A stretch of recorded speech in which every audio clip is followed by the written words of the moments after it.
On the casing, block letters in Mercian, Illuminato, and Standard Cohilan. Memories. Extreme caution required.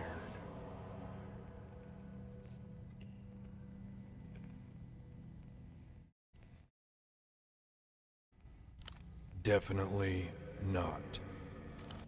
Memories dormant in the paving stones and eaves are beginning to rise. The air itself grows heavy with past sensations.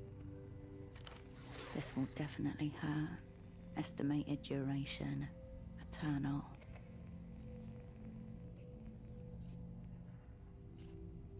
A glance at the manifesto reveals 6 hearts, perfectly preserved, 1 birthday note, handwritten, 1 pair of headphones, sweat-stained. 2 packs of black cigarettes, for a mark, 2 portaferin fighting beetles, 1 faded receipt for 2 schnapps at the fog mirror. The box isn't designed that way. The past is being kept under high pressure. Pull the release and the hatch blows right off. The metal release handle is too cold to touch.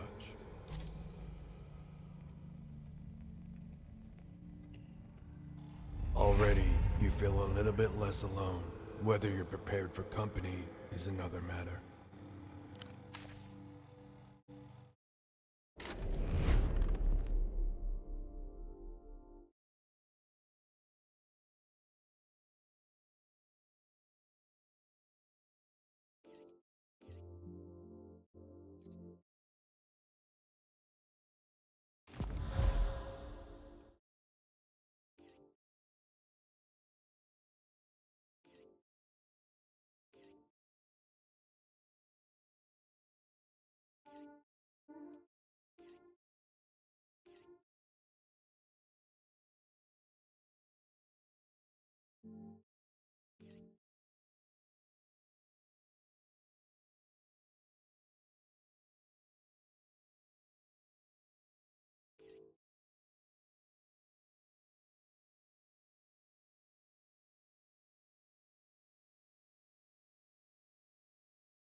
Congratulations, you fell for the attractive coffee lady.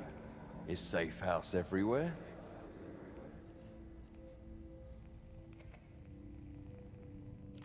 What you call your need for stimulants is itself the invention of copywriters and graphic designers, Capitol's true avant-garde.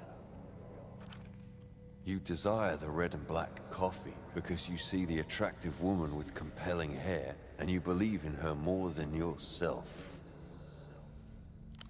What you desire is not the red and black coffee, but the solidity of soul that comes with knowing the coffee is your desire. You want, therefore you are. Existence is confirmed by what it lacks. That's what the whole fucking thing is about. An eternal shell game of desires, deferred and approximated.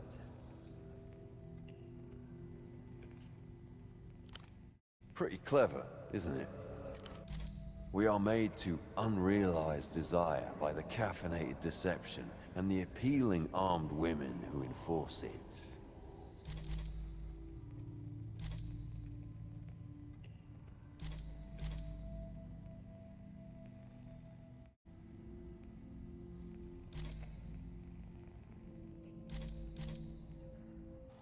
It is not your tongue that tastes the milky sweetness, but the tongue of another inside your own mouth.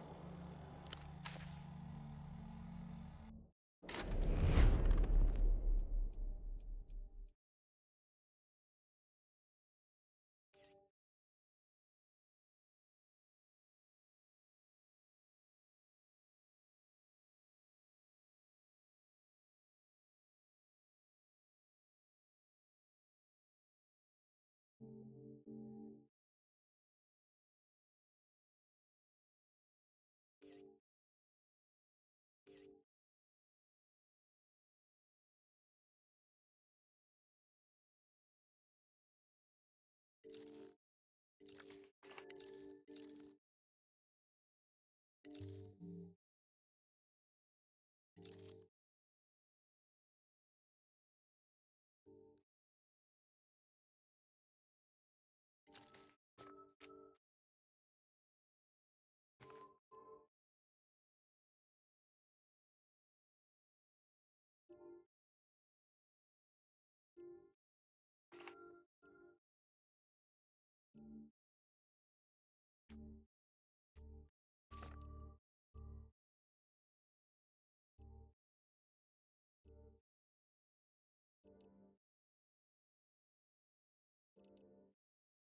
hello, Operan.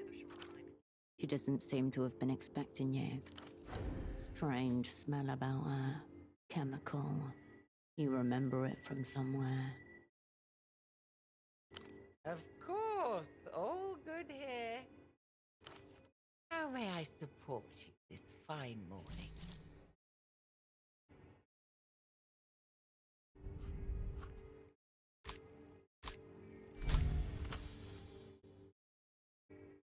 Sweet, slightly pungent, reminds you of overripe apricots.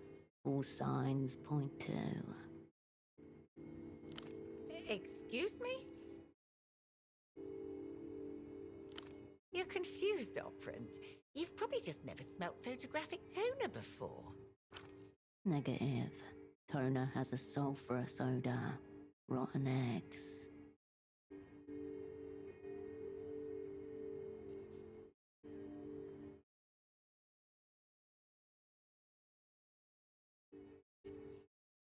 I've been rumbled. She produces a small brown glass bottle and sets it on the counter. It used to be a respectable habit, you know. Prescription. I don't see why a little rag now and then should be a big deal.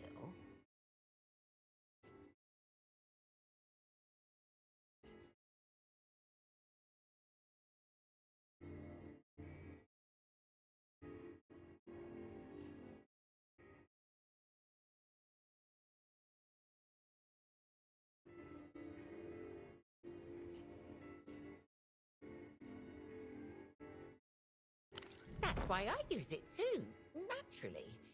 It's perfectly safe, as long as you don't forget to sip water. All the same, I suppose it does look a touch unprofessional. Let's not tell Melita.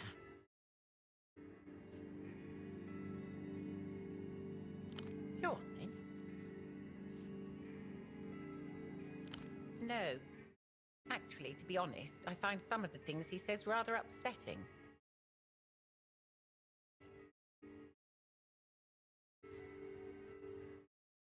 I don't know. I guess I just like having something on in the background. Born and raised, as were my parents. Yes, of course. I'll be here if you require.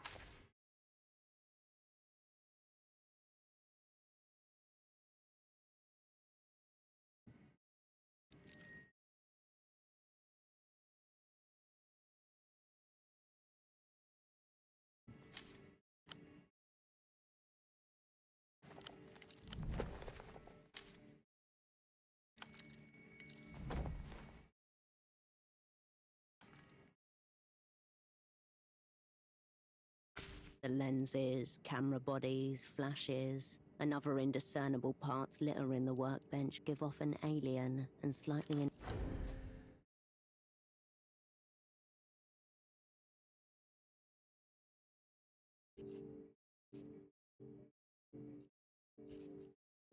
handgun rounds, more likely than not abandoned by a previous tenant in circumstances similar to your own. Useless until you procure the gun. Its future potential noted, you turn away from the workbench. You approach your double's bedside. His breathing does not change.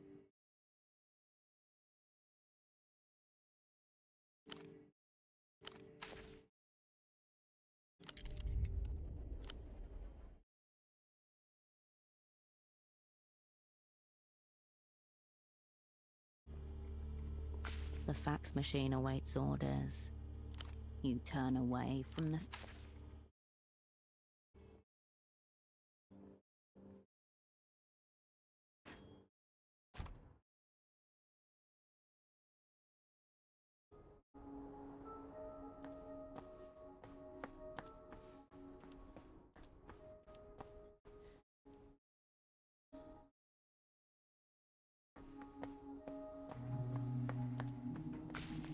Small white flowers have opened up at the touch of a sunbeam. Tight buds unfurling. Pale, fragile things.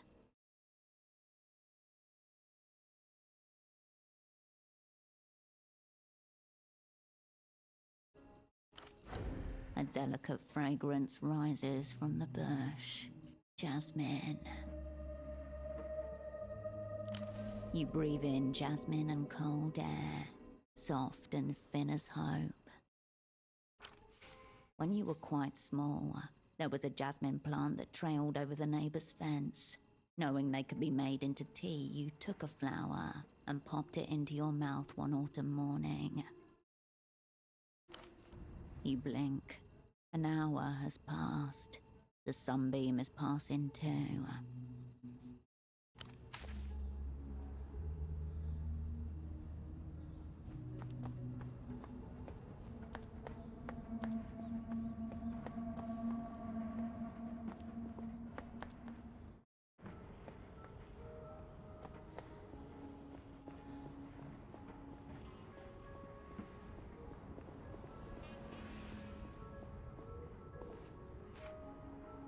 The bald man watches on as you approach, his frown deepening with each step.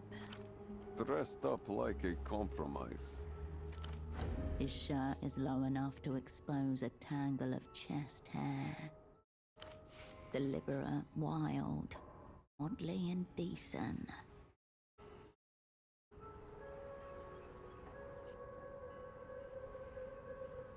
Quite the contrary. A wasted figure is a despicable figure. You're from Mercia, yes?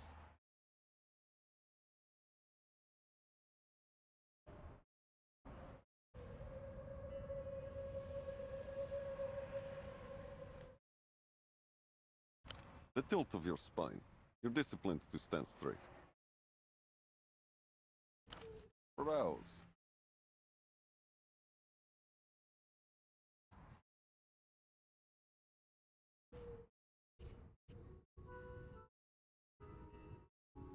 I don't sell clothes. I sell transformations. Transformations which generate epochs that capture the delicate moment between the before and the after.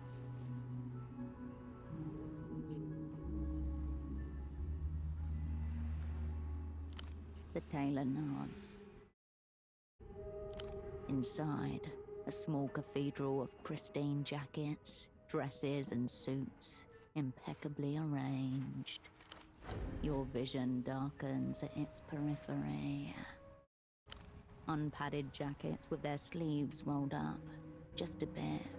These are high-end power suits, for business or formal soirees, thinner than what you find in Novessa. None. There are no price tags, but this is the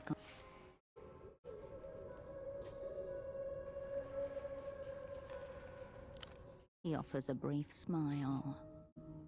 You're a potential customer, and only because of your figure. Calves aside.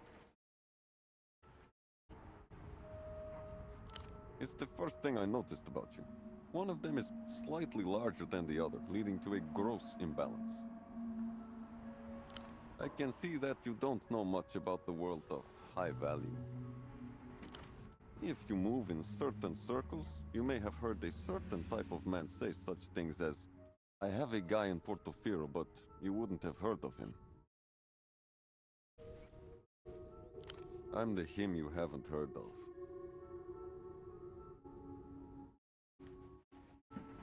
When I say your selection would be an insult, it's your taste I'm criticizing. Allow yourself to ask for help. Bruce, dress me, please.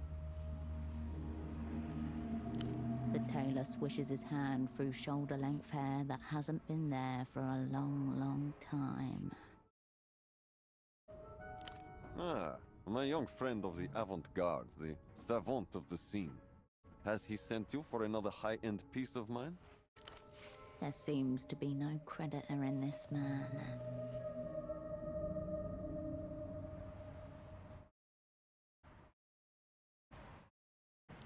There must be a misunderstanding. The jacket's paid for. Let me clarify. The young man doesn't owe me any money. He owes the bank money. He must be confused. Why would a Leviathan hunt down a single minnow?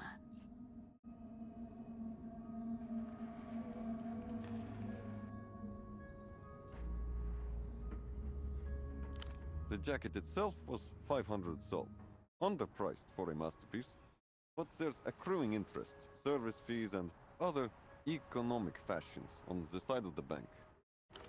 I'm perplexed. Does the young savant not understand how he afforded the jacket?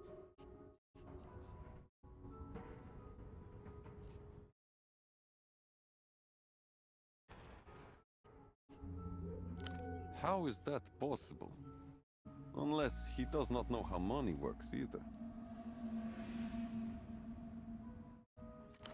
Please tell Kurt not to worry about me. We are settled. But do remind him of his arrangement with the bank. I'd like to keep making pieces for him.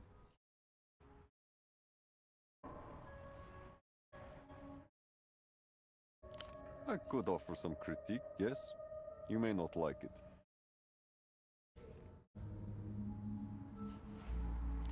He circles you with his gaze alone, his brow. Personal, yes? Pure People's Republics. It's classic you, isn't it? I can see why you'd like it, but you can do better.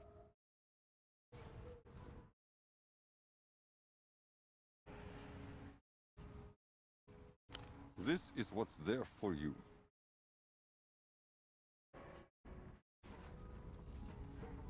Well then. Of course you will.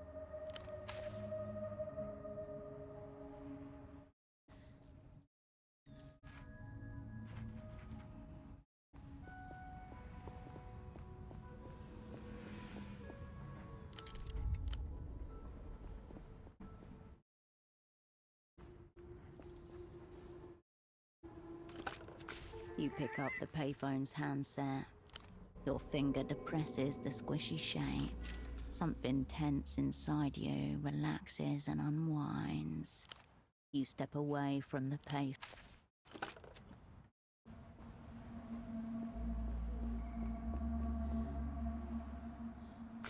Good to see you on the scene again. Yes? Really? What? The bank?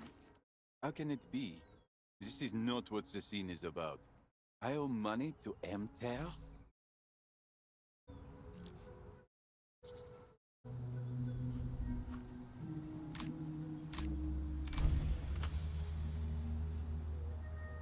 Money. Some say it is real, others say it is fake. But it definitely has an impact on the world at large and the individuals within. For this young man, the explanation should be as simple as possible.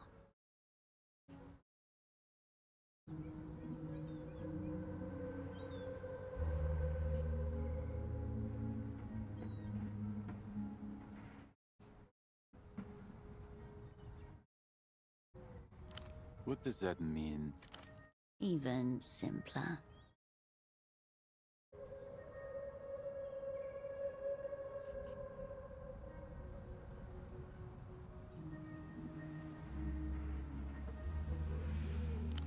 But how can it be? I've never even met anyone from Emter. How would they know of my desires? You can do it.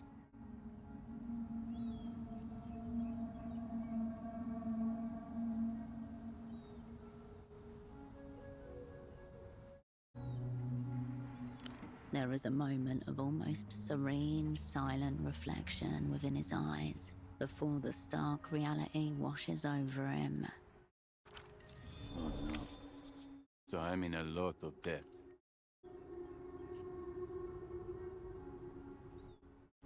Is this what they call the invisible hand? I think I am feeling it around my neck. What should I do?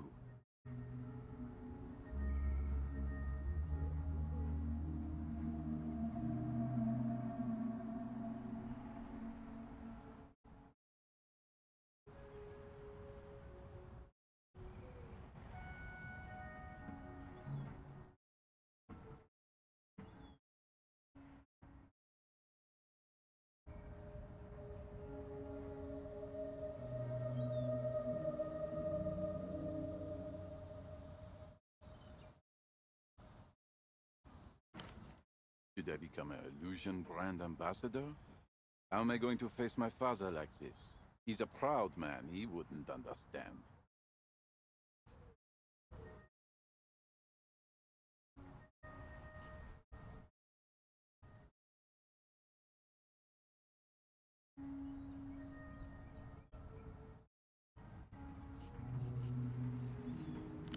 I now have no choice but to agree. In the scene, they say that communism never worked. But I think the alternatives aren't working either. There must be somebody from MTR around here who could help me. Someone who could absolve me of my debt. Like a high priest of Capitulo or a liquidity mage. Please, find them and help me. I promise I will make it worth your while. That Mr. Metamoto guy comes to mind.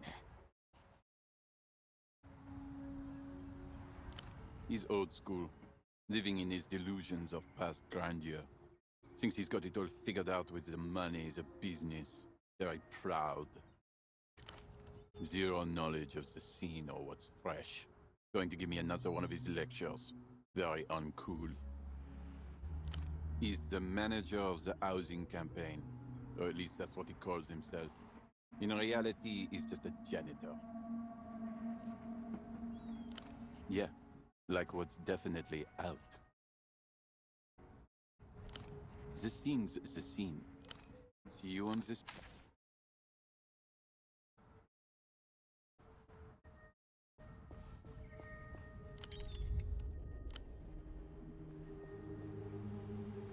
A name is emblazoned across the side of the tuk-tuk, in a cool blue font partly obscured by diaphanous hand-painted soap bubbles. Around the back, an aluminium roll-up door shields the contents of the trailer.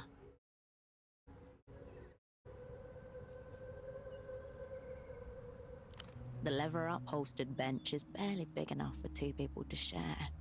A half-eaten sandwich, wrapped in paper, leaks grease onto the passenger. The window is rolled down, just a crack.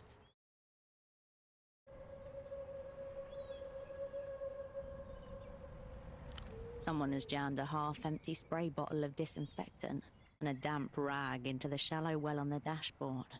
And there's a parking permit for 422 Calle Espinas, taped to the inner windshield.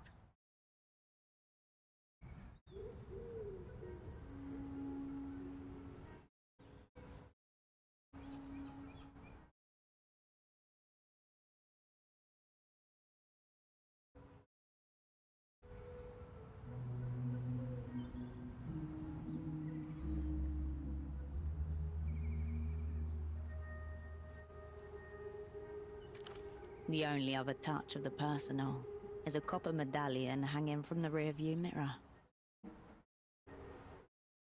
The cheap metal was oxidized, a green patina on an embossed 8-pointed star.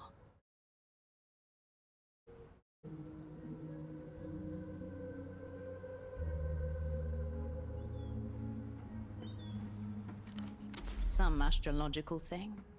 Who can keep track of it all? You can see the contents nestled between two flattened plantains, fried shrimp covered in melted cheese.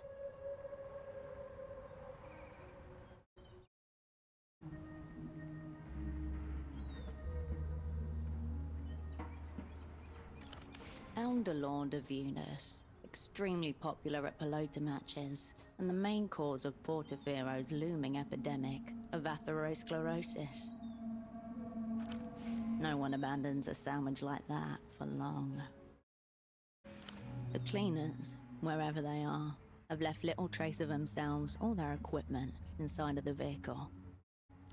Evidently the expensive kind. Sterile, discreet, professional. This is who you call in when you're paranoid that regular help might molest the contents of your apartment.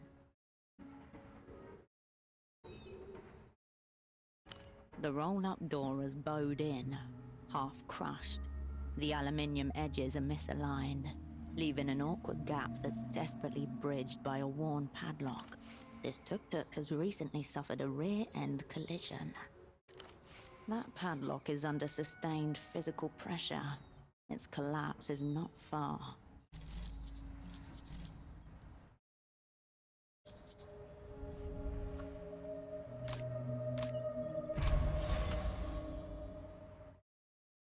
The old padlock, under stresses it could not possibly endure, shudders and pops open. The small space is tightly packed. In the corner is a selection of buckets, a rack of brooms and mops mounted on the wall above them. Bottles of cleaning solution are tucked into every free space, with names like Zyfrox, Extra Clean, Shine and Shimmer. Your eyes land on a shapeless garment in a disconcertingly meaty shade of pink. There's a zipper on the back and a large tinted window at the front. A viewport out, but not in.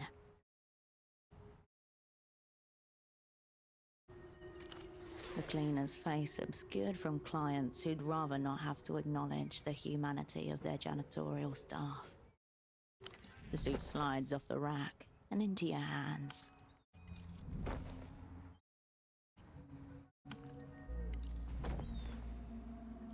The tuk-tuk remains in its place.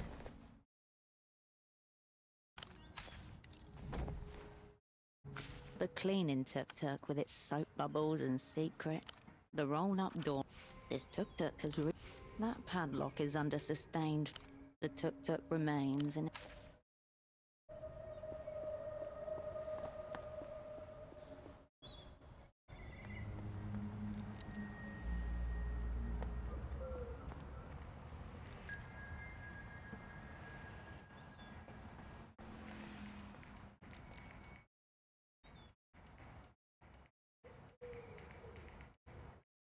At your approach, free heads turn in your direction.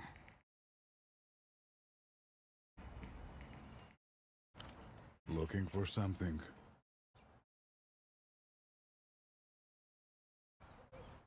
Apartments. The tallest of the three lets out a long, irritated huff through his nostrils. They don't have to answer to you. Thus, they won't. Perhaps you are lost. Street's blocked. Go another way. Then take one of your death-trap trams. You can ask the GMs. We are not doing anything that isn't permitted. You can feel sex eyes on your back as you leave.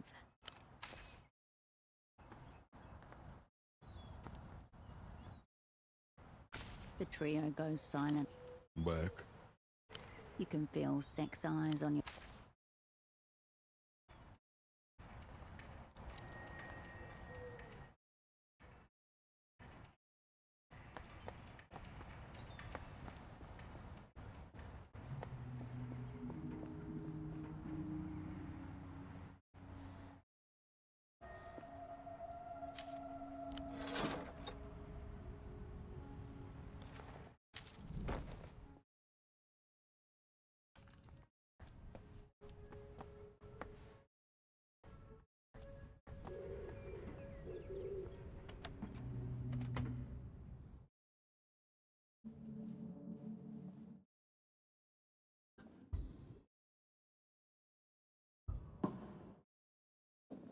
Stray spies still wandering around, looking for their forever home.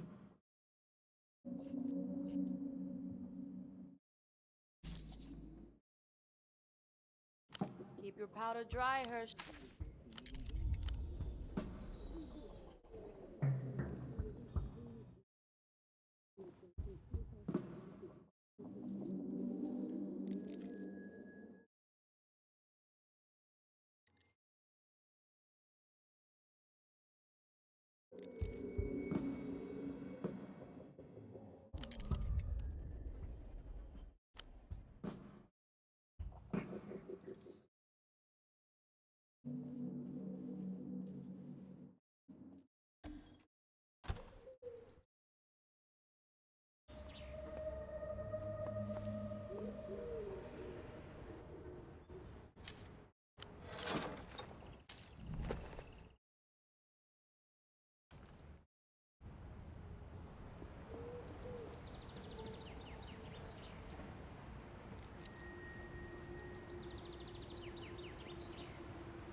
You pick up the payphone's handset.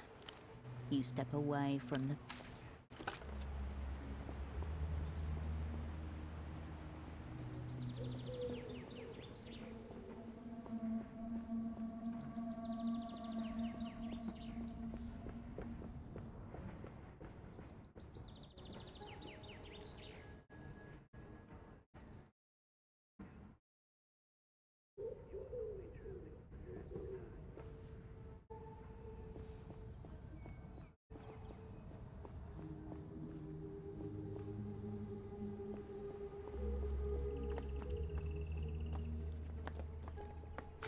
The stall remains as haphazard as ever, its payment bucket near empty. By far the largest collection, you see a wild range of material, from an anti-aging guide to a series of books all by the same author, Vitor Camp, a prominent Lusian philosopher whose works have occasionally crossed over into international interest.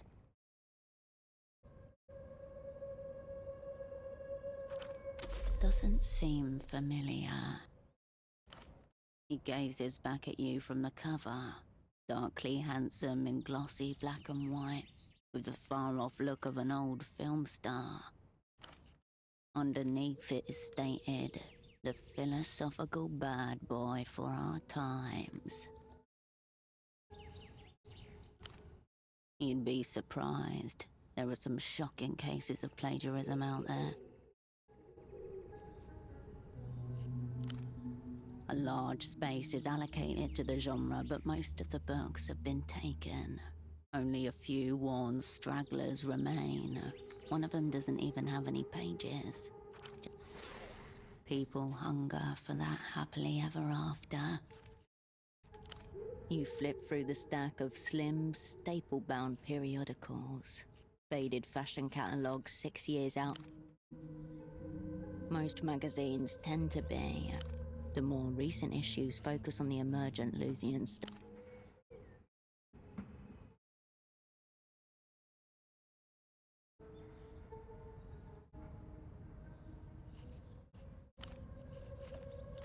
You turn away from the piles of books.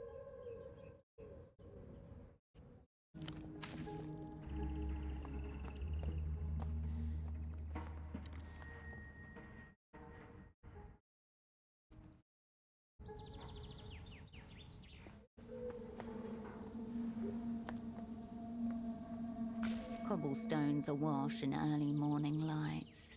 Vespa hovers by the fogged mirror's doors, his cap tilted against the drizzle. Surprise backup. Good. Crime scene's here.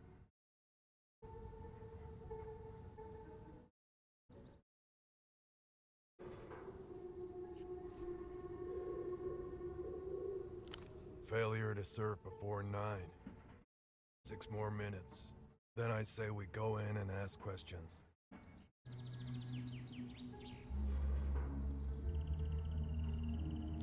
If you insist. But I am here for work. Ugly pelota game last night. Couple stabbings. Work justifies presence. Any liquor is incidental. One of the regulars will talk. Why are you out and about? 6 hours in the back of a tuk-tuk, watching a bordello's comings and goings, cupping smokes to hide the glow. The boy working the door forced smiles through smeared lipstick. 12, he figured. Maybe younger.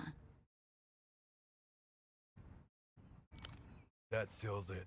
I'm taking you in. For your own good.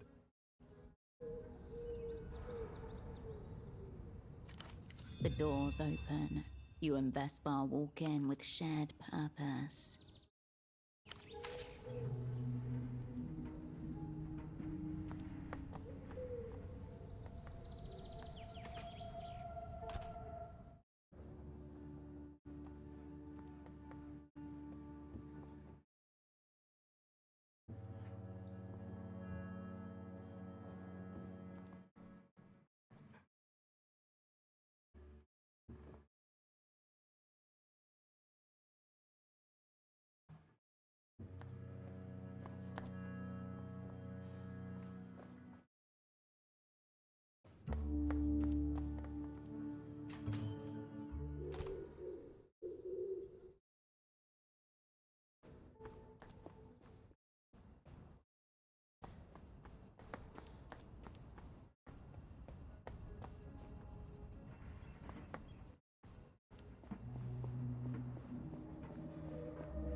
You again.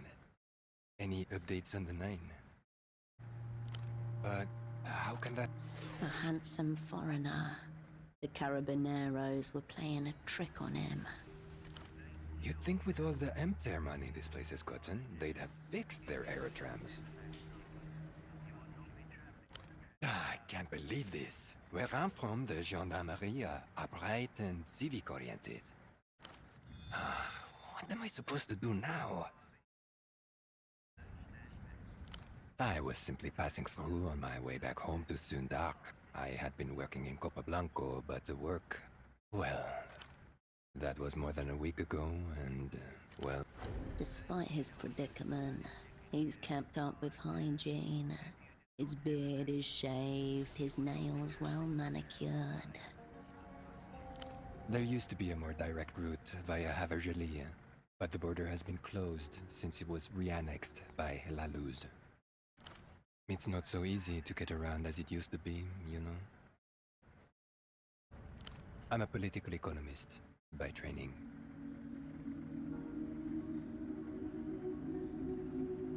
Well, not in so many words. Circumstances. I studied on a very generous MTER stipend, one of those programs to take gifted but under-resourced youths from the periphery and educate them in the developed world. But recently, the Sunnis government bought its first computer. Suddenly, they found they no longer have any need for political economy. People have opinions and bribable brains and all sorts of fluids. Some even like circuses. Even decade-old silicon is an improvement.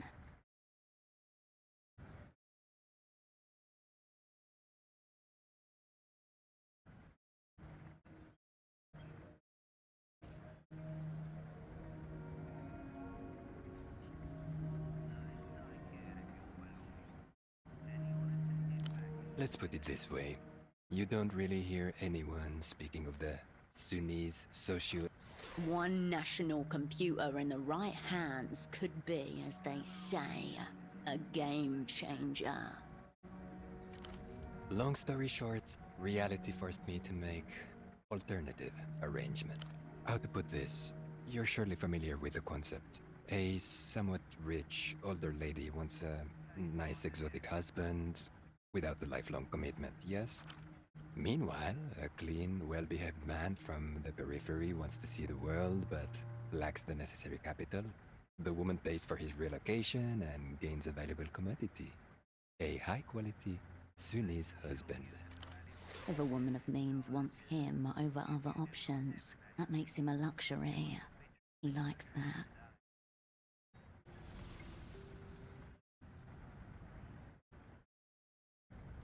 Where else can one find men so clean, attentive, strong, and conversant in political economy? He seems slightly offended that you're not already familiar with the reputation. In other circumstances, I believe it could have worked out brilliantly, but alas, in my case, endogenous factors conspired to thwart my domestic bliss. I disagree, madame. What's dehumanizing is to be poor, and to do nothing about it. Right, of course. A man turns back.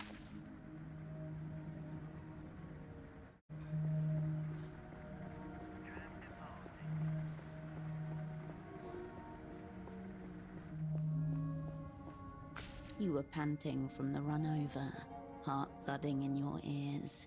Hours late. There was an astral door beside that trash can, and an exchange due with your opposite number for documents within.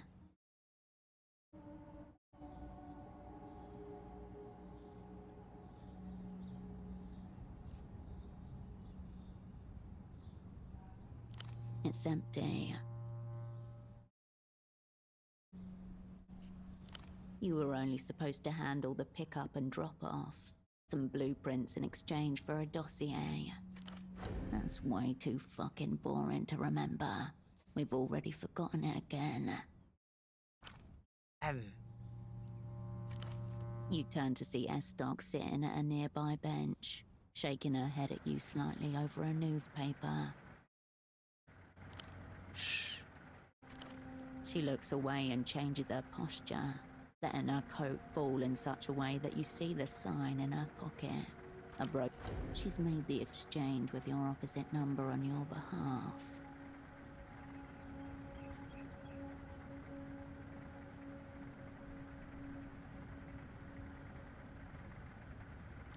She sneers and rearranges her coat, hiding the brochure. When you called Melita that night, you gave her the name of the brochure as confirmation of the handoff, and never mentioned a thing about SD.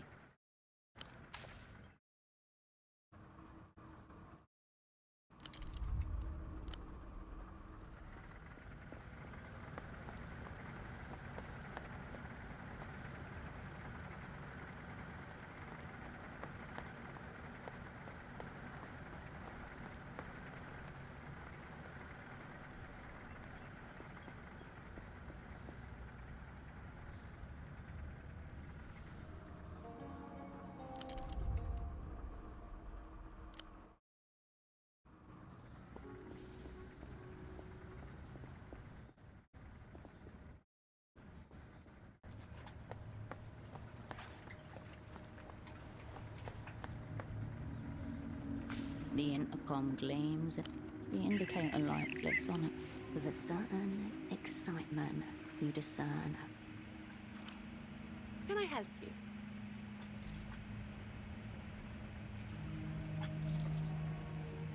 The line hisses with dead. The plastic on the intercom. That was not your plastic to peel. Could you try and replace it? No, the plastic. Maybe it'll go back on. You look at the crumpled, sticky mess of plastic in your... translucent and grotesque, like an electronic... This has ruined my day. You're lucky you have a nice voice.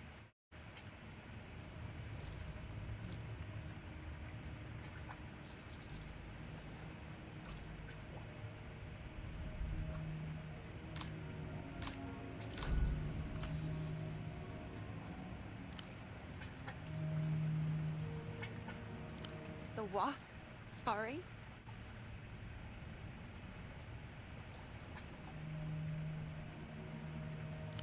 Is this another crank call? This is exactly what... If you're here to waste my time, please...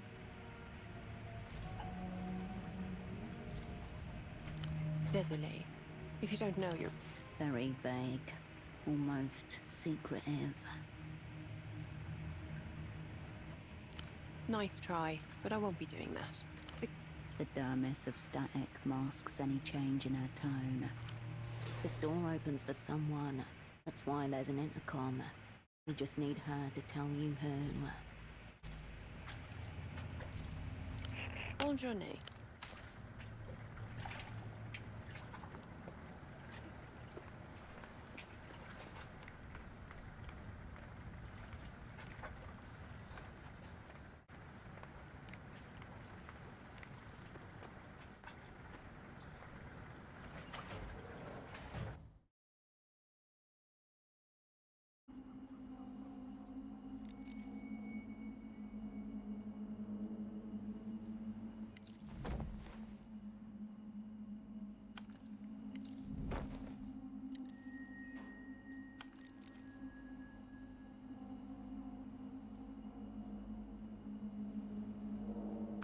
Sprawled in front of you is a huge control panel. It looks exactly how you imagine the cockpit of a flying machine would. Work this out, and you should be able to drain the water outside. The controls before you are unlabeled. There are 2 glowing buttons, a switch, and a single large lever. Sequential logic applies, operating the controls in a specific order. First, press the red button. Pretty standard for a hydraulic pump. The switch and lever suggest a mechanical interlock. Hard to gauge which one comes first without trying. For now, the red button. Work out the rest after. A short, powerful hiss of water resounds in the surrounding plumbing. First step confirmed. Sluice cycle initiated. Next, either switch or lever.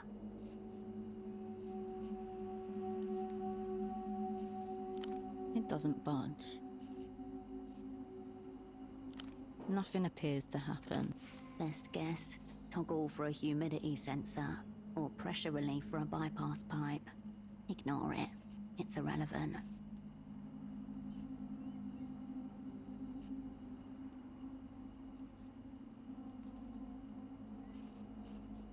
The color of affirmation, healing. For some, even, the button remains nestled in its place, oblivious to your... The metal switch flips to on with a heavy, satisfying thunk. That's the sound of being technically correct. Next, the lever. A hum of machinery runs through the walls. That woke it. No warning lights, no worrisome noise. Keep going.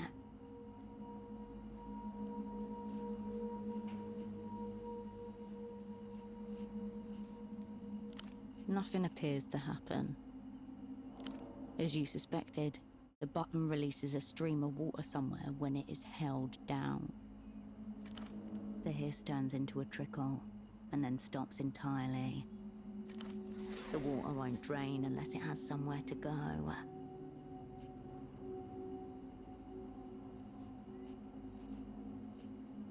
Again, through the walls you hear machinery grinding.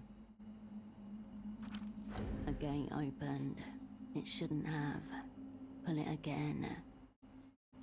A hum of machinery runs through the walls. That woke it up. No warning lights, no worrisome noise. Keep going. Thunk, and the switch flips to off. This is it.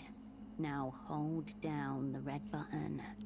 Again, a hiss of water erupts somewhere inside the plumbing.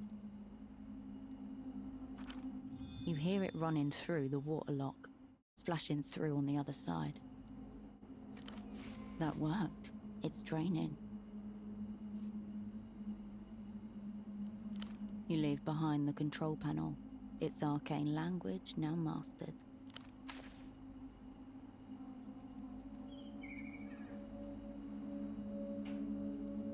Bagman gestures wildly on the television screen.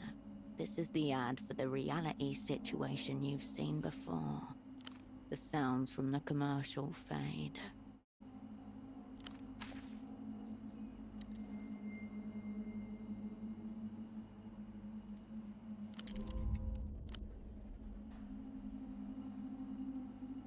The control panel glows steadily, its purpose fulfilled.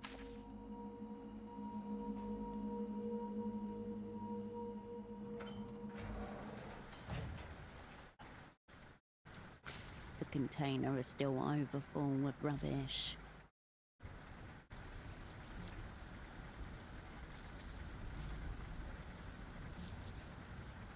The rubbish container and all its spoils can...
A bottle sits in wet surrender among the grime. The label, damp but still holding strong, reads, Vishnia Schnapps on tour. It's 60% proof, much stronger than a typical bottle of schnapps. The sour cherry flavour makes it go down easy. A one-stop bottle for all your drinking needs. You snatch up the bottle and realise it's unopened, and therefore...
darkness emerges another wolf cup. Large, plastic, and glorious. The plastic wolf, in round spectacles, reads an ancient tome, a wizard's staff strapped to the back of his cloak, splashed across the cup's side. Eager wolf. Someone seems to have put this container away for safekeeping, and then forgotten about it. It looks sort of bookish and reserved, actually.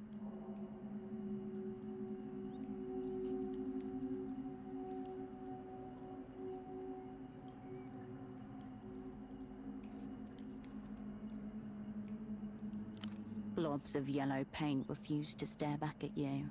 His gaze is fixed somewhere to the side, drawn away from his book. By what? It's unclear.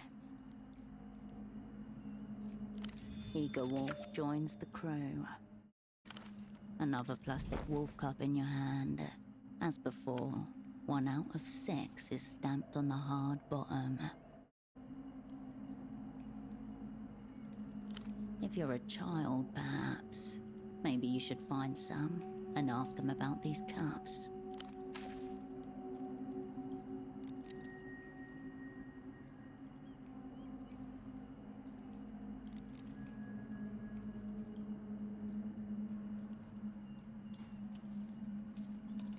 The door looms.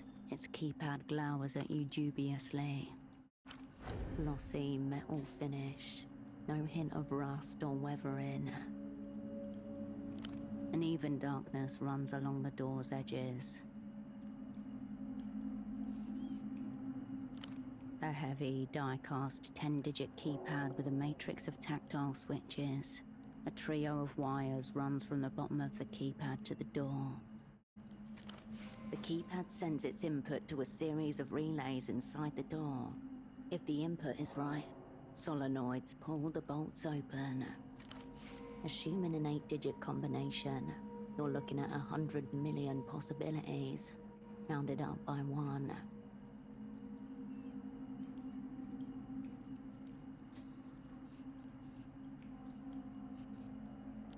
It seems wiser not to try. You look around the imposing door.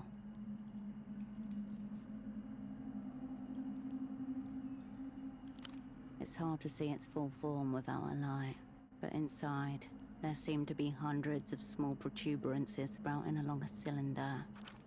An intricate configuration that reminds you of the night sky. The arrangement of the pins mimics the 93 constellations. There is only one security system that uses that setup. The Abwehr Pistorius Mark III, a legendary keypad and lock duo. The door glimmers, only for a moment, as if greeting you. Good news. This system was accidentally released with a big, honking security flaw.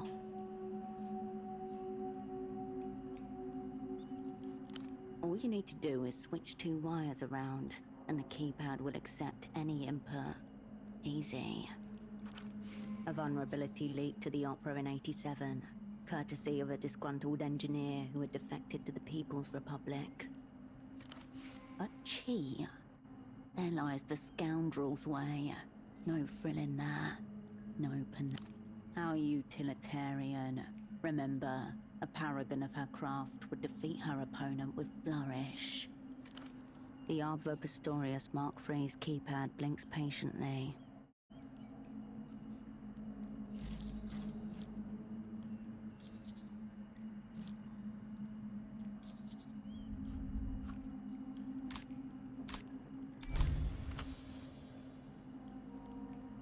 See the blue wire and the yellow wires under the keypad? The lights on the keypad go dark. You plug the wires back in, the other way around. After a moment, the keypad light. Pick digits. Any digits. 8 at most. Press the star when done.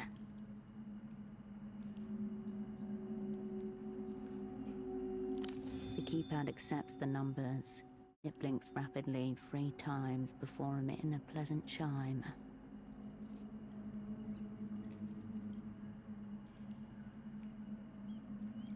Nothing more to it. you're in. The door opens unceremoniously before you.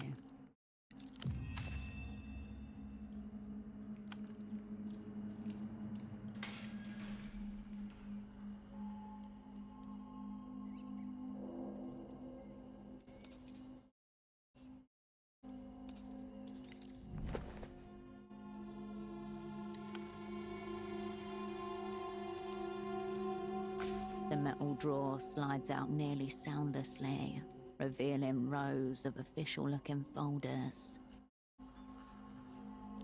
After a moment of rifling, your fingertip catches on a sharp edge. The culprit is a large beige folder, labelled Visitors, notated. Lot of footfall for a nondescript building tucked in the corner of a city.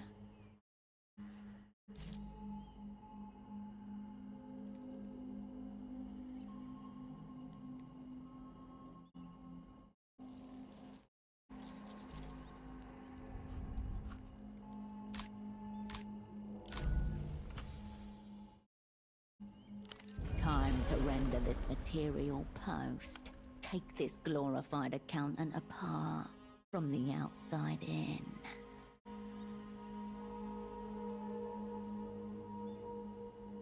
Your eyes scan the scuffed metal flanks, the slightly crooked base, the cap. Hold. What's this? A covert statement etched upon the steel. Nestor is dead, history too, poems are gay, and so are you.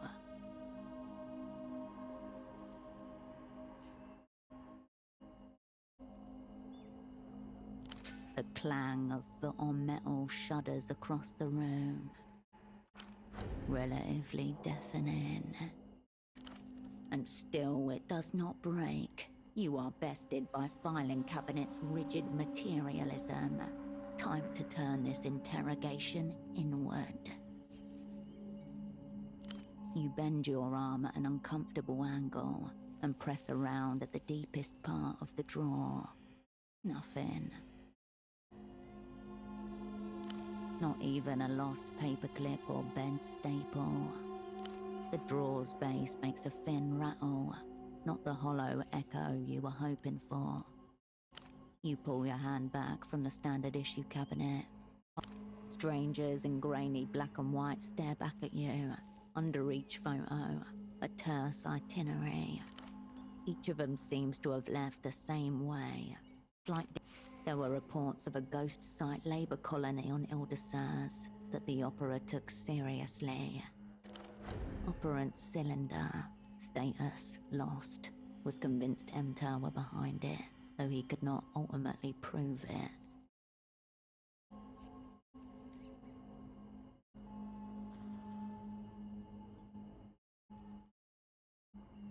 Sending them to Ile-de-Serres.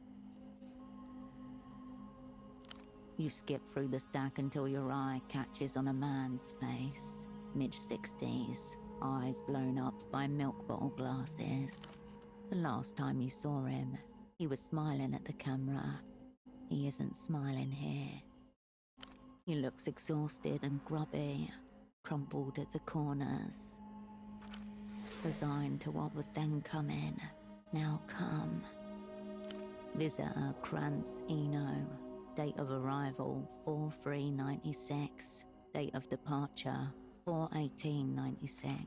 Notes: prolonged interrogation, mostly unsuccessful, until daughter threatened.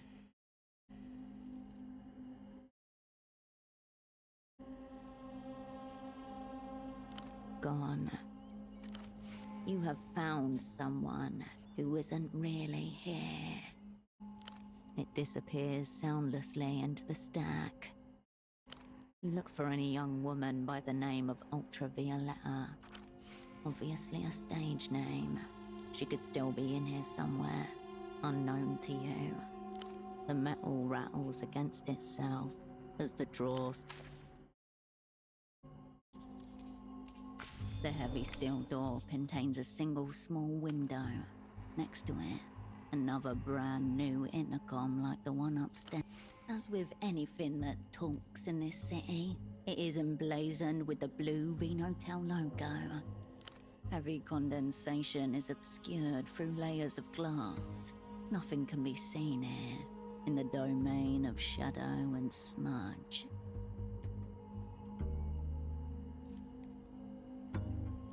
Your fist barely makes a sound on the thick, reinforced metal. Heavy condensation is obscured through layers of glass. You hear a brief, static crackle. It fades out to leave the ambient hum. You hold your ear to the box, living electricity buzzing along your ossicle bones. Somewhere in the amplified quasi-silence, there's a... Stop rapping on my door.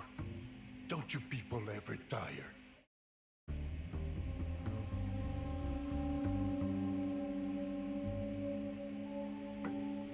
Oh, a new keeper today.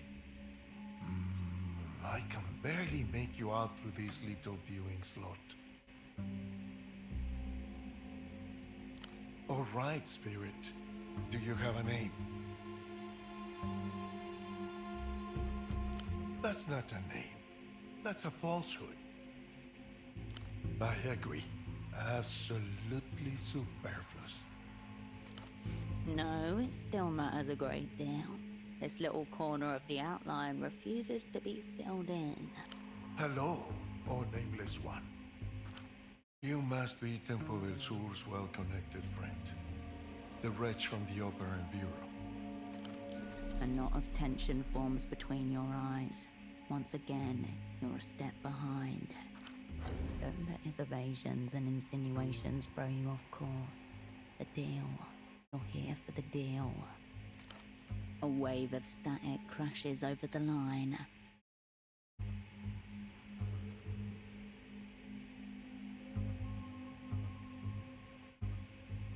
Briefly, I was making a personal call from one of those infernal payphones when two men bundled me harshly into a tuk-tuk with a rough sack over my head. Soon after, I found myself in this waterlogged hell. A simple facade in any event, intended to deflect those such as yourself.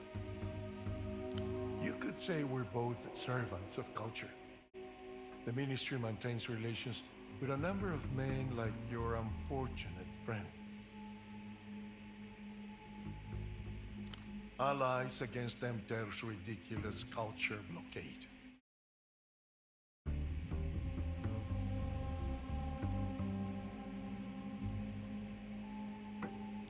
For a moment, nobody says anything.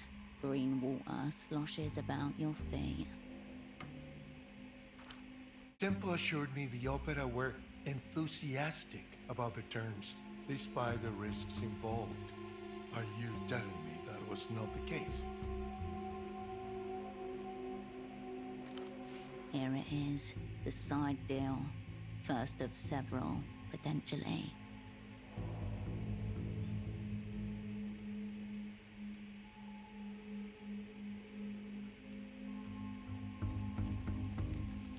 A long, crackling sigh fills the room. I procured for Temple del Sur an extremely rare device. The only one of its kind outside the Illuminated Empire.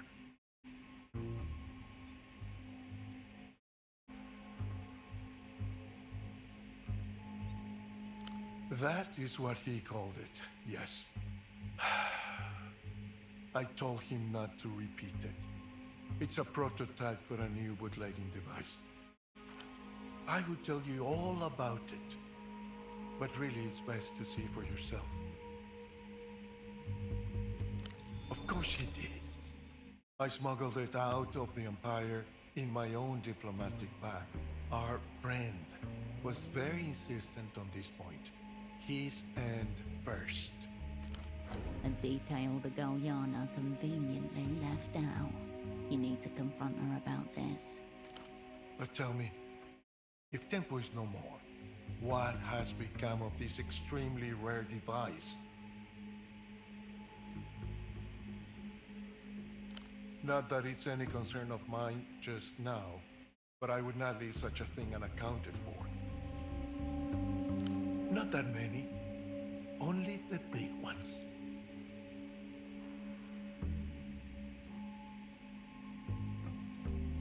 It's not easy to leave the Illuminated Empire.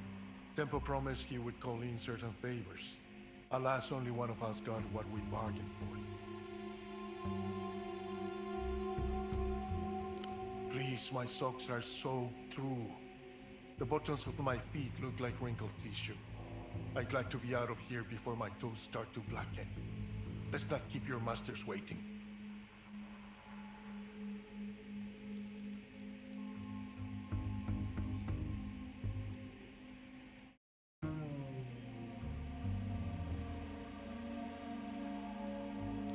There's a ritual in motion, Nameless One.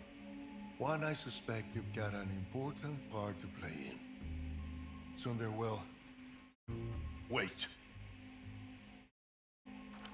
The phone line hisses and goes silent.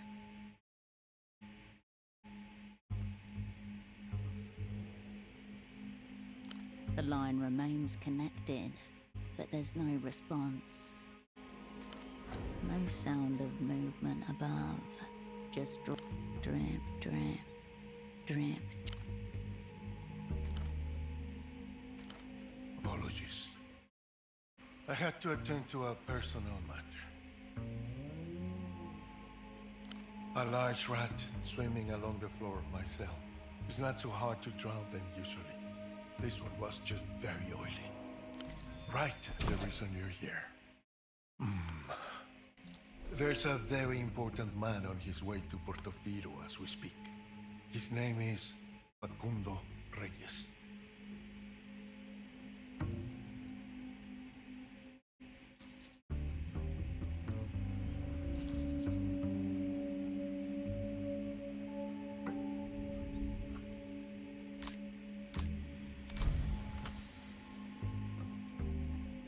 Minister of Mass Culture for Lalouz, political theorist, suspected war criminal, architect for Lalouz's meteoric cultural rise. Estimated age, mid-70s. Known photos, 0. While his influence is immense, Reyes himself remains an unbroken cipher, despite repeated attempts to crack him.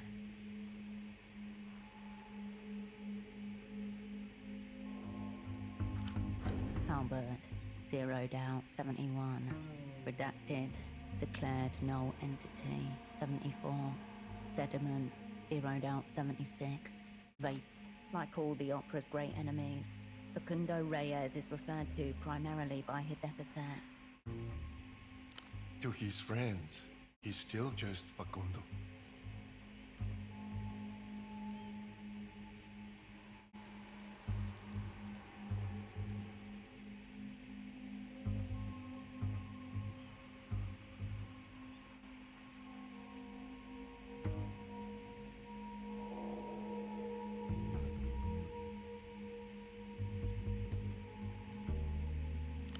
Secret treaties, matters of mass culture, all to be discussed with our mutual antagonists. Fun stuff. Leagues above your station, sadly.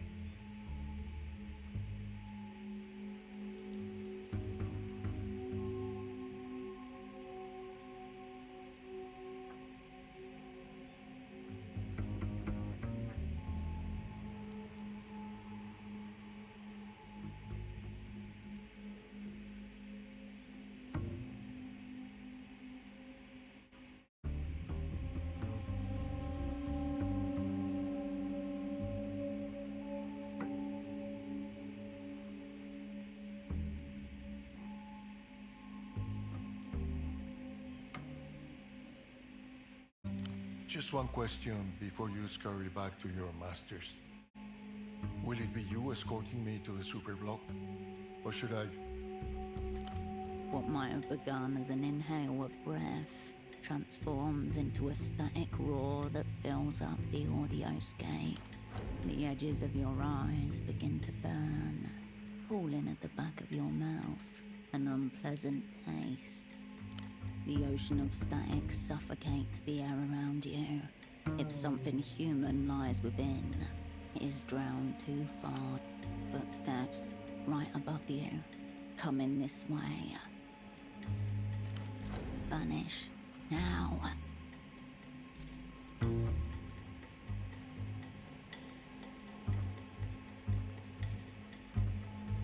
As you strain to hear for a response, you feel the air get sucked out of the room.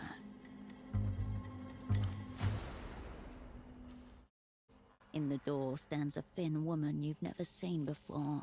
You can just make out the shine of the red pen she holds aloft, dagger-like.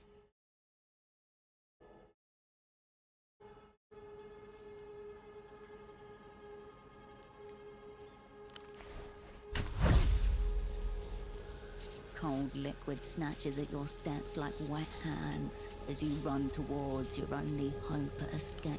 A crackle on the water's surface, then something seizes your ankles, then your whole body, as the world.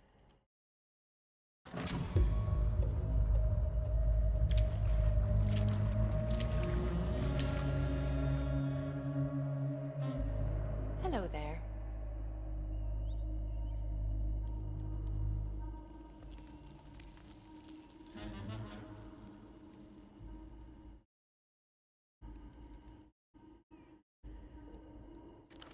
The young woman taps a red pen against the side of her face and stares at you unblinking. Here's what you were so desperate to see. Verdict.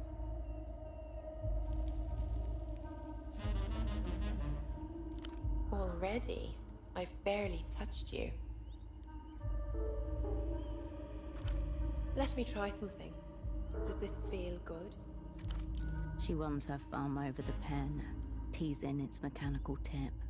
Cold, crackling spikes of electricity run up and down your spine from focal points on your back. 10,000 needles across your skin.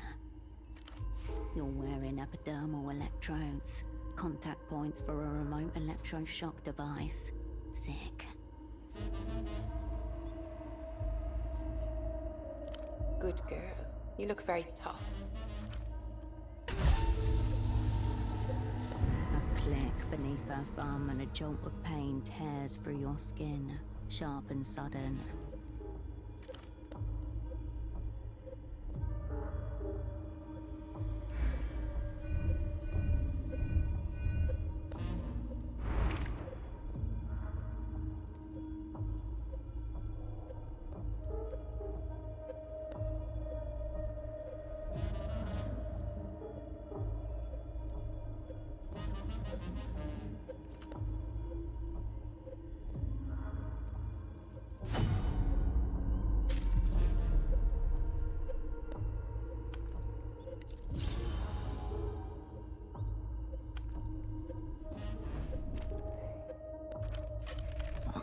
Fuck. Scagang.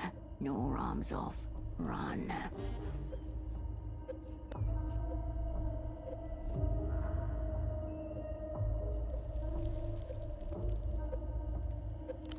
Still? Enough prelude then. Let's move straight to L'Entalud. I am an interrogatrix for l'Empire sans territoire. Who are you? Summon a persona. Concede nothing, validate less. Cascade can slip out behind the human-shaped facade.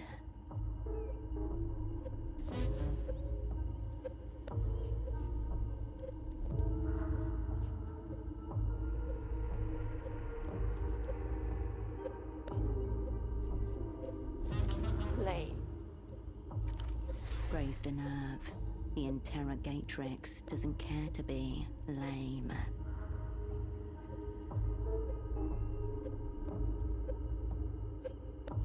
Now you're making me want to cry, Lapinette.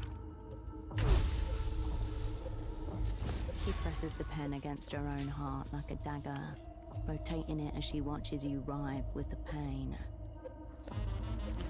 But you look pretty lame when you writhe about like that.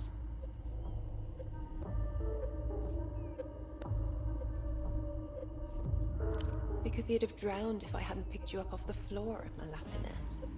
Keeps you upright.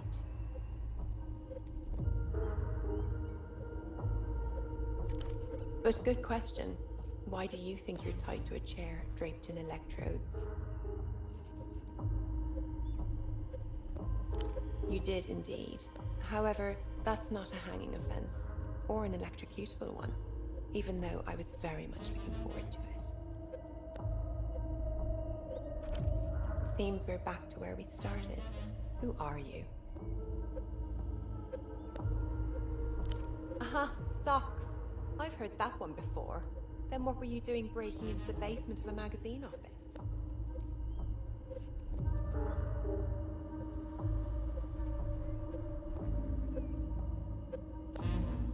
If you must stay in character, then how about we see how good you really are? How many tons of cotton did the superblock export last year? At least one.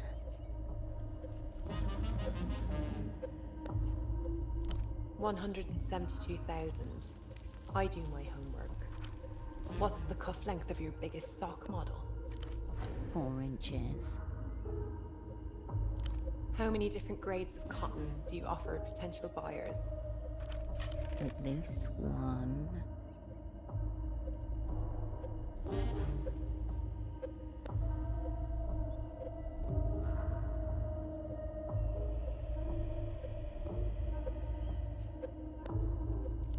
You could have guessed that one from ideological context. Of course, the superblock produces only one grade. Her thumb hovers over the pen, taunting. No, not again.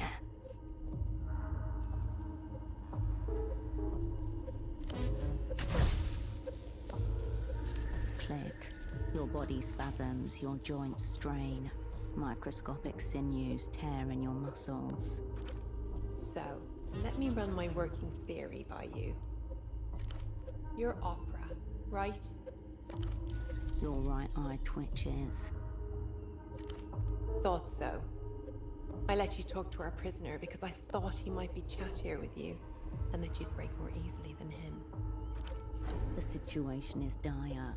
An advanced cognitive maneuver could turn her own weapon against her. Luck and skill then, Operan.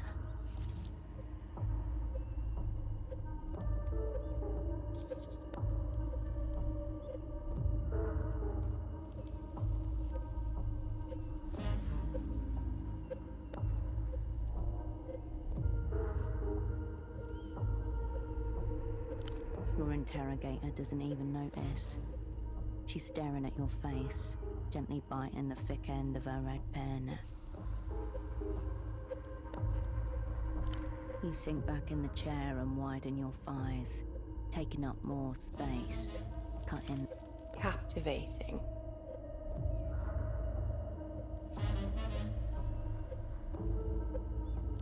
I wonder what it looks like when it vibrates.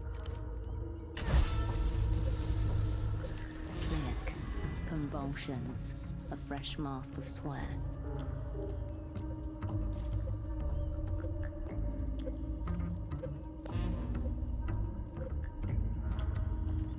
You don't know shit about socks. One more question on that. How does a sock importer end up getting shot in the heart? A memento from the protests in '81. The bullet by your heart. The one that could move an inch and kill you. Gunshot victim D. Long-range penetration. Anterior left chest entry wound with surrounding burning stain. No exit. She was scouring your body while you were out.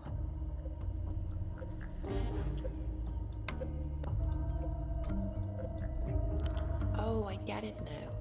Kind of like this. Sick. A fresh flare of agony rattles along your bones. Your mouth so wide that it tears your lips. You smell smoke and burning. Who are you?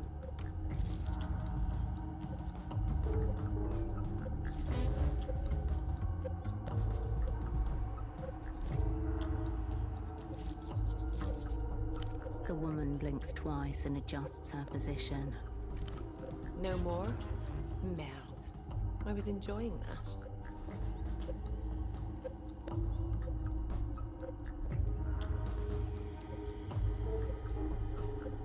I don't get very excited when you answer me like this.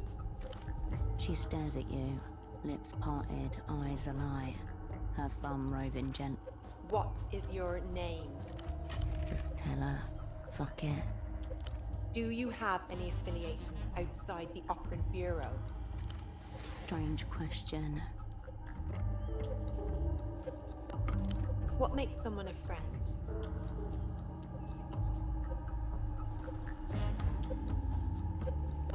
Are you currently on assignment in theater? Yes and no. Just no, really. Kill yourself before she does. She frowns, taken aback.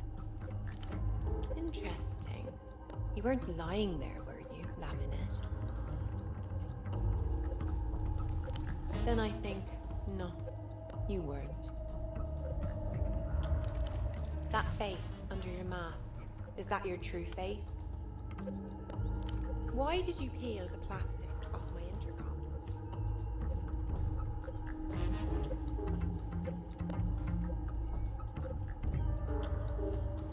Do you really believe the things you say?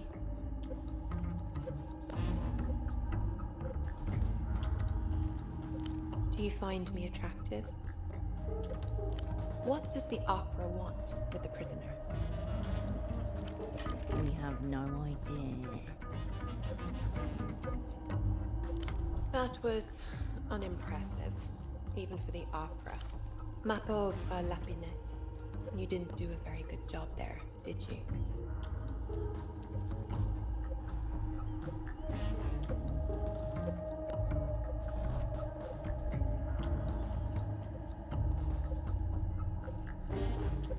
I can think of 1,000 things more fun to do with your body than watch it decompose. But I have to let you go. Someone intervened on your behalf. You are forever cradled in the 10,000 limbs of the party.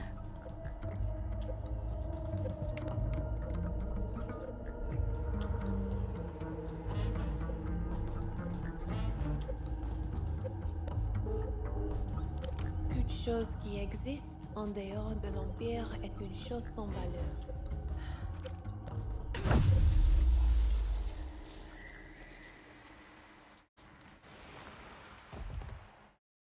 Click. The world drops you like an old toy.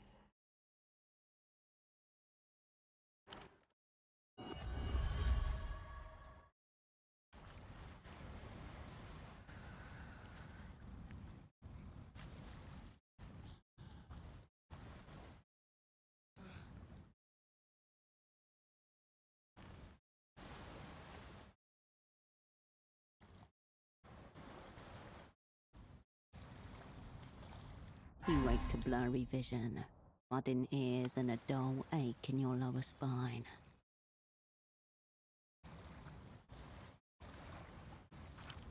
The setting sun is hot on your face. Purple light spots are burned into the back of your eyelids.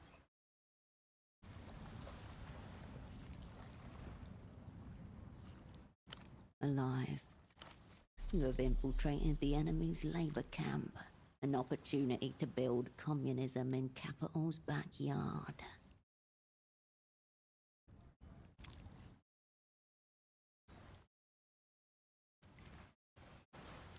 Springs dig into your back as you shift position. Your skin feels like it's still crackling. Maybe an after effect of the shocking. Maybe the first symptom of your augmentoid ascendancy. Someone is standing nearby, watching you. Your eyes realign and find a young girl staring at you, chewing a lock of her own hair.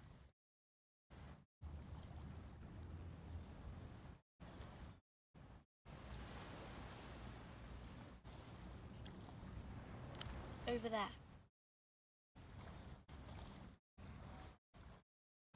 I don't know. I just found you asleep.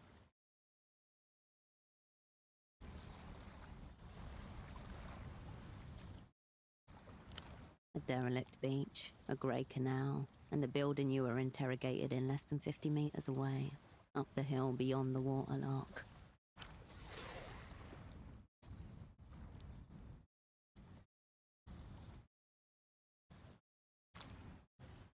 You didn't move at all. Someone else did it. Lifted you up and dumped you here.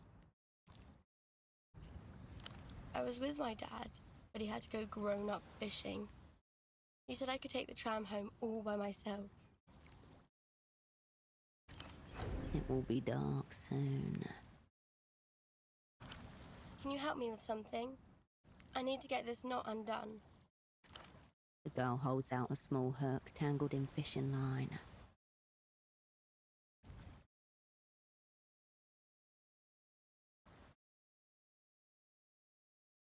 You take the hook and its clot of near-invisible wire. Double, lost in theatre. Status captured, interrogated. Loyalties non-existent. Conclusion, failure. Brackets, inept. Your hands are trembling. The child is asking for your help. Focus. Mantis shrimp, but they move pretty fast. It's a haphazard tangle of wire, formed on the universe's whim. Still, it conjures up an uncomfortable feeling in you. Your wrists burn, the skin chafed, your shoulders ache from the pull. You pick at the wire, your fingernails slipping off the fine thread. Here and there, you make progress.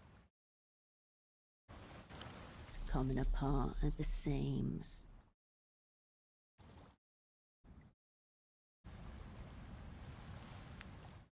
This time you weren't. Next time you might be.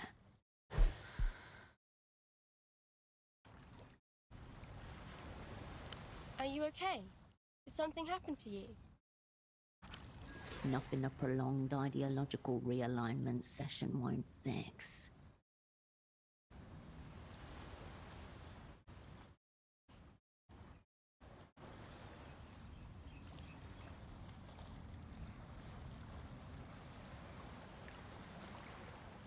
You can always play it again.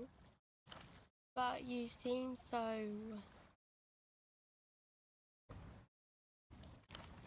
You tug on the last loop of thread. The tangle vanishes as the hook slips free. Cool! Thanks so much! Oh yeah, the man told me to give this to you. She holds out a clot of folded paper. It appears to be an origami rendering of some kind. An anatomically correct human heart. Contoured, dynamic, expressive. A shining example of the form. Or at least it would be, if it hadn't been subjected to the inside of a 10-year-old's pocket.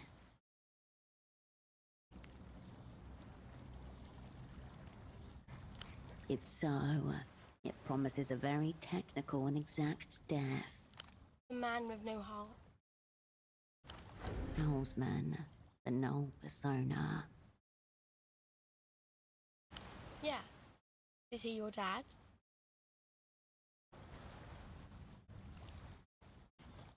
Oh, okay.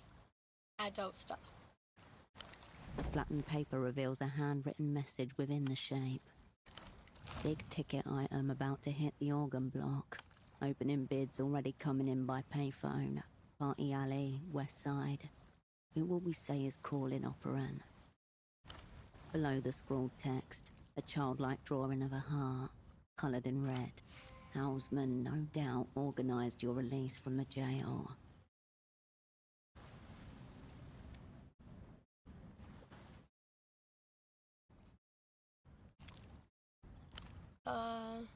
Nope.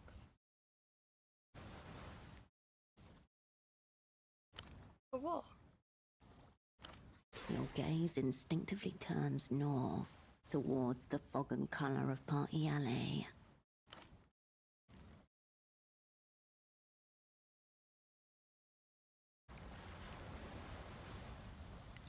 This marked payphone then. It seems someone will be waiting for you on the other end.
Oh, you're back. Was it you running around causing chaos before? Anonymity is your most precious asset. Salvage what you can of its ruin.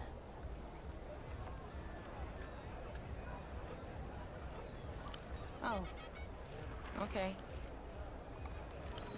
Unconvinced. Unbothered.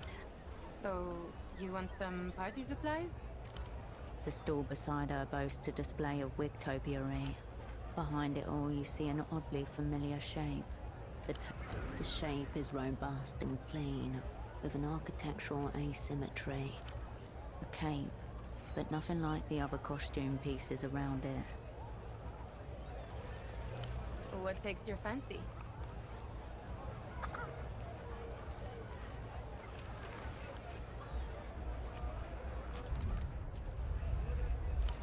You need anything else? Oh yeah, she's cool. Intimidating. We hang out sometimes in the back of the stall. She's been good about this. What?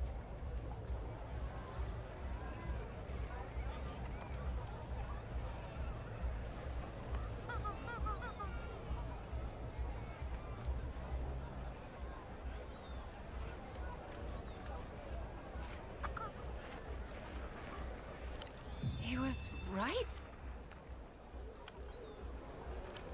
But my dad's not important. He's nobody. Who he is doesn't matter to Emter. It's what he did.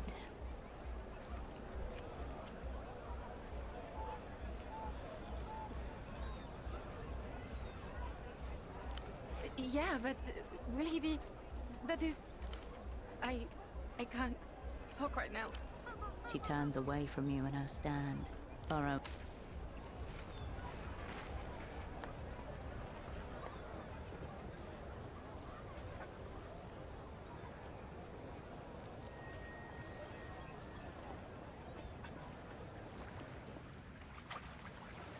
The gate stands before you, still locked. The gate creaks in the breeze, but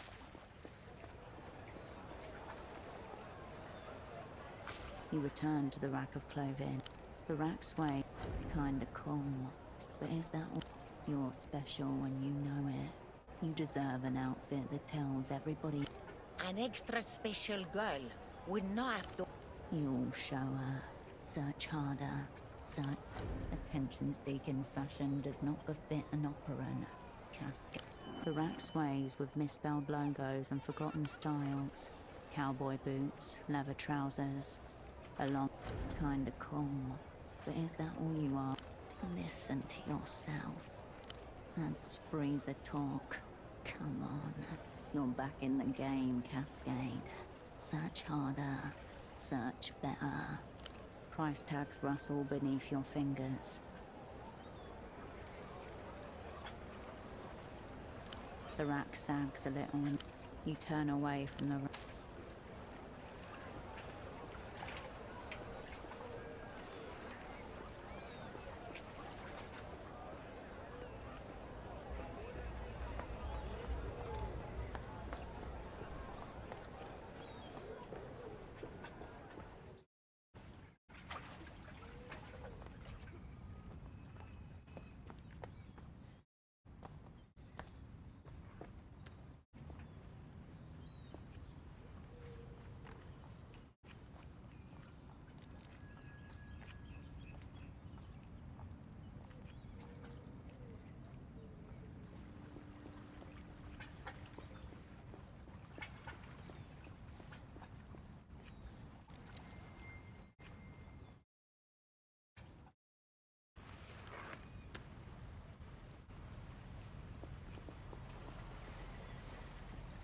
The smuggler inclines his head in silent recognition.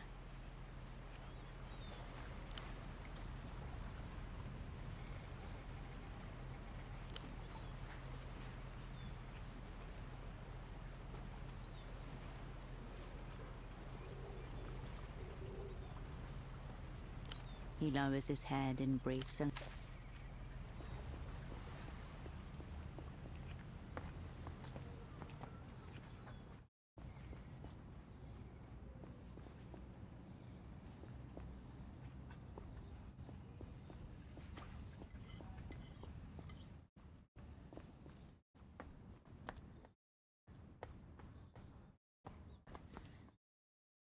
A stray cat hops soundlessly over a nearby wall. Your double turns to you. Cascade. The past is here again, this time in the guise of your former double, walking down the back ways with you one night half a decade ago. I'm not saying it's likely, Cascade, only that the possibility can't be dismissed out of hand.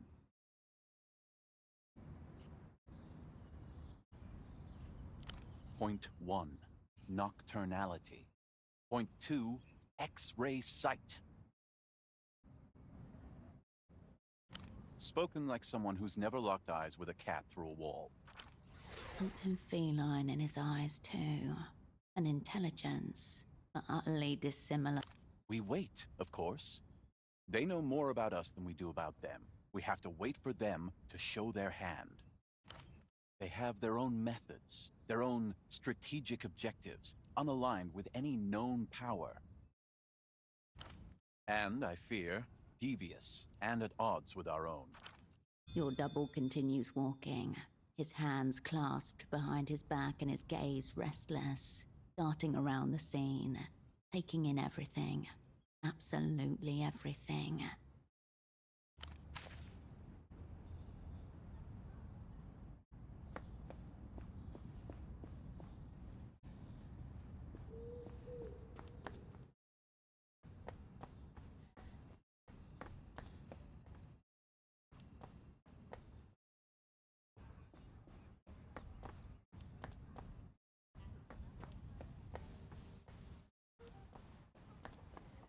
Copper light spilled across Party Alley. With the tip of his cigarette, Vespar indicated another building. He'd lost... Love Hotel. That one was cinematic. He looks to you, half a smile on his face. Double murder. Couple months ago. The man was a baby-faced boyavik of the Azurima. The woman was married. Not to him. Both shot in bed. He was alright.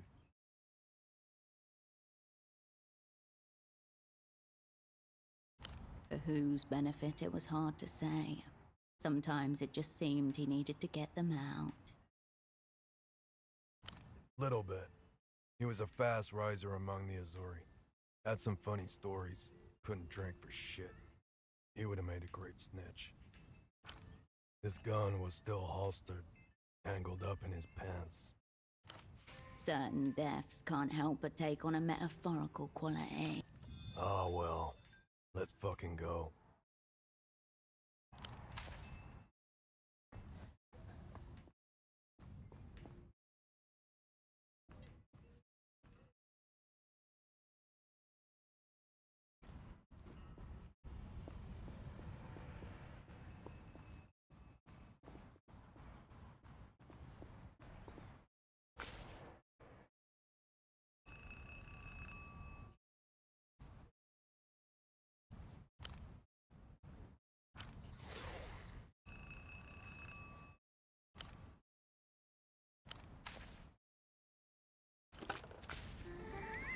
There is no response, just the sound of your own breath against cool plastic.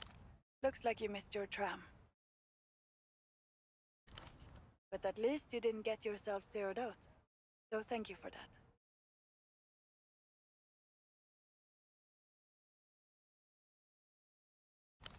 Freezers are for preservation, last I checked. But let's not quibble.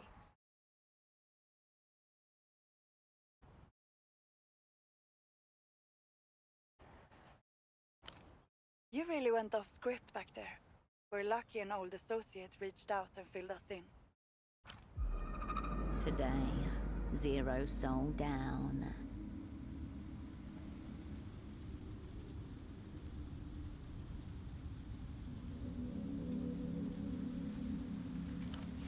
Artificial dreams flicker against the wall. Fleeting promises of what could be yours for the price of a few soul.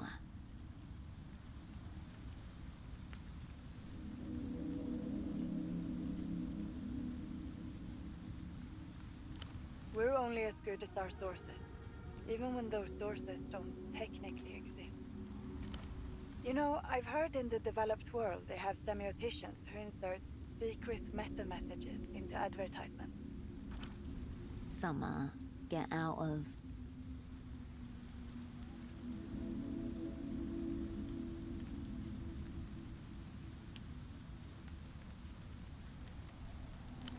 Messages that bypass the mind's conscious defenses entirely, going straight from your senses into your preconscious.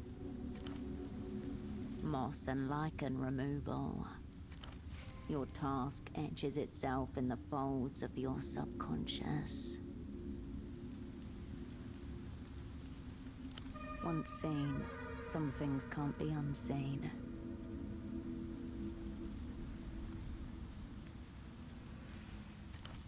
A bird passes across the beam of the projector, casting a lunatic shadow as it goes.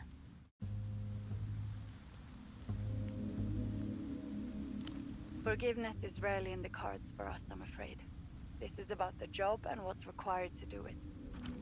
You said this was way bigger than you and Pseudopod, and you were right. Already the outlines of the whole picture are beginning to shimmer. Your fingers tingle at the chance to fill them in. Assassinate a high-ranking foreign official. Return to the Operant Bureau's graces.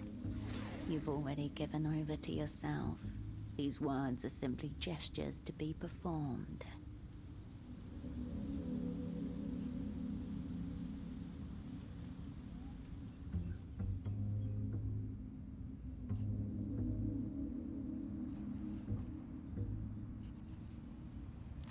Through the rain clouds, you catch glimpses of an uncountable audience, shimmering in their seats. You recognize Sirius, Razelhag, and a particularly cold and evil-looking one, Canopus.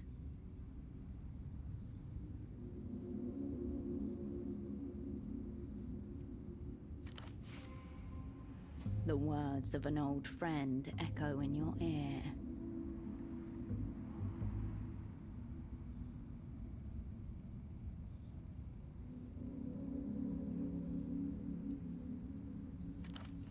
Forget stars, Hirsch. They're silly cunts who love drama.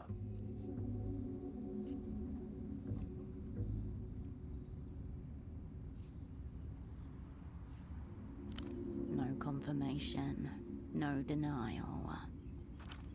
Cascade, are you there?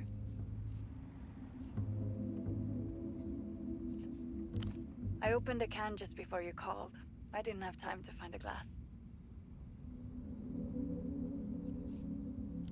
My usual, Vana Kohila. Let's talk about what you need now.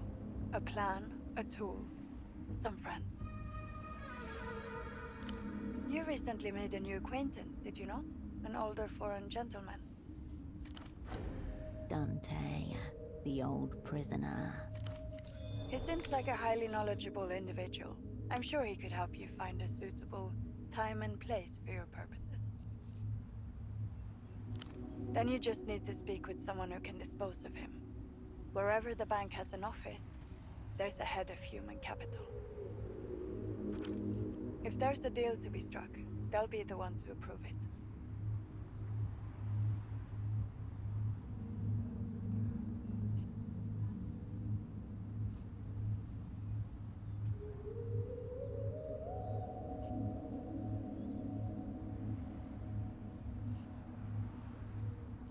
Because you haven't yet felt out your trading partner, we're talking about the linchpin of the developed world.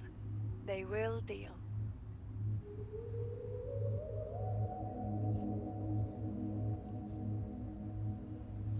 I'm sure an associate of the bank would be happy to direct you. There must be some around. You've already encountered 2 minions of transnational capital. The young man tangled up in the miracle line, and the drunk in a suit rolling around the party alley gutters. Find the head of human capital. Find out what your new acquaintance is worth to them. Give them the moon if they ask for it.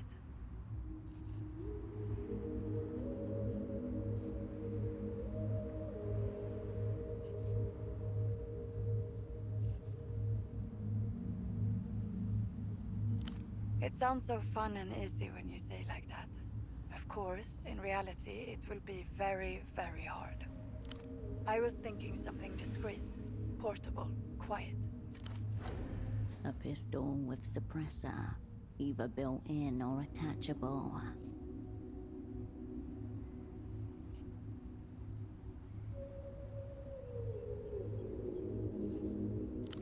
Ha. Sadly, we haven't got the time nor the connections to arrange a proper import. This one's going to have to be procure in theater. Opera speak for your problem.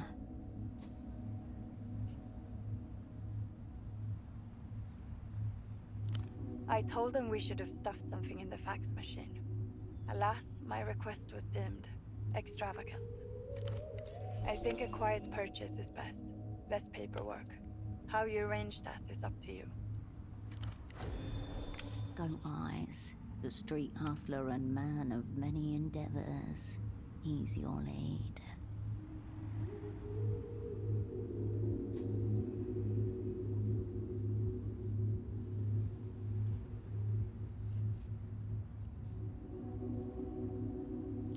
Oh, excellent. You didn't think you were going to do this alone, did you?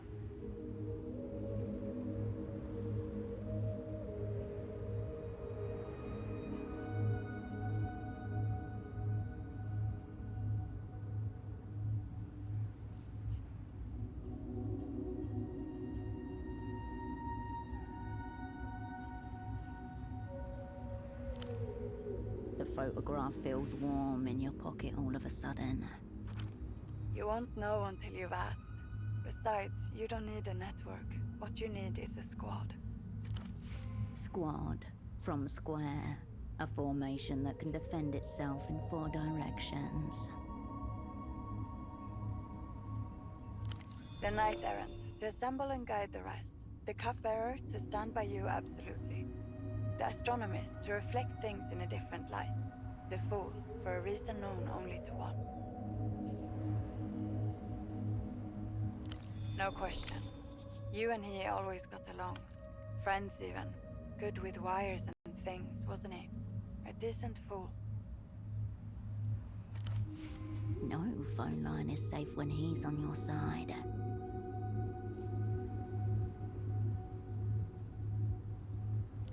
That's a great shame. I'll make sure he gets his unmarked star.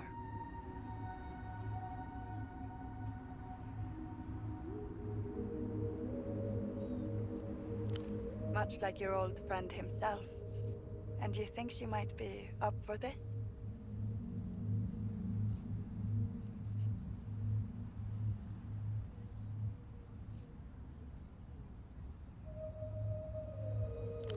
Worth asking about her availability in any event.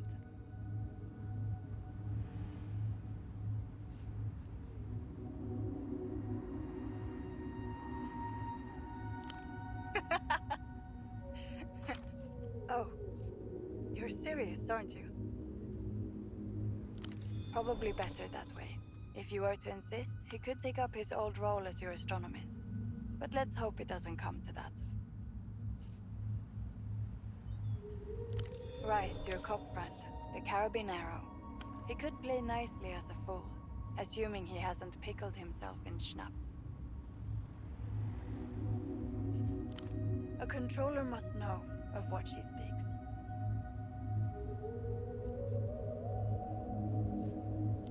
You two never got on, as I recall, and yet she took a great risk for you last time. Maybe she'd do it again. An astronomist.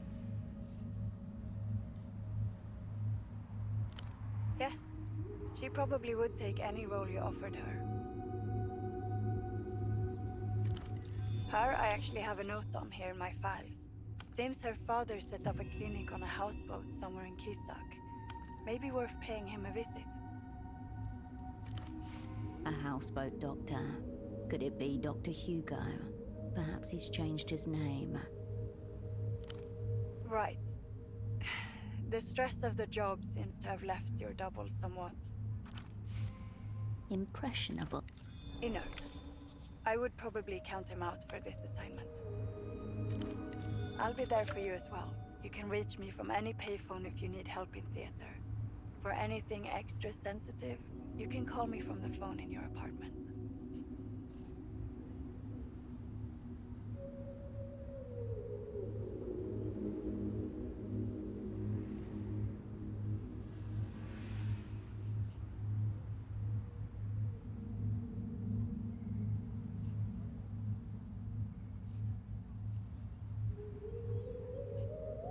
It's a pleasure to be working together again. Now get some rest. Don't fall for false advertising. A click.